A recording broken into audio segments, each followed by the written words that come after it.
வணக்கம் நண்பர்களே. இன்றைய பதிவில் திருநீர்மலை பெருமாள் கோவிலை பற்றி பார்க்க போகிறோம். ஸ்ரீ அணிமாமலர் மங்கை தாயார் சமேத திரு நீர்வண்ண பெருமாள் கோவில் அடிவாரத்தில் இது இருக்குது. மலைக்கு மேலே ஸ்ரீ ரங்கநாத சுவாமி, யோக நரசிம்ம சுவாமி, உலகளந்த பெருமாள் வீற்றிருக்கிறாங்க. இந்த கோவிலுக்கான வரலாறு, முன்பு ஒரு காலகட்டத்தில் ஸ்ரீரங்கம் கோவிலுக்கு பிருகு முனிவரும் மார்க்கண்டேய மகரிஷியும் தரிசனம் பண்ணிட்டு வர்றாங்க.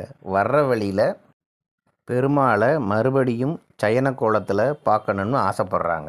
இதன் காரணமாக இறைவன் மலையில் சயன கோலத்தில் காட்சி தராரு அரங்கநாத சுவாமியாக.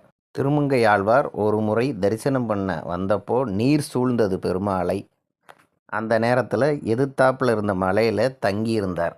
தண்ணீர் வடிந்த பின்னர் தரிசனம் செய்தார்.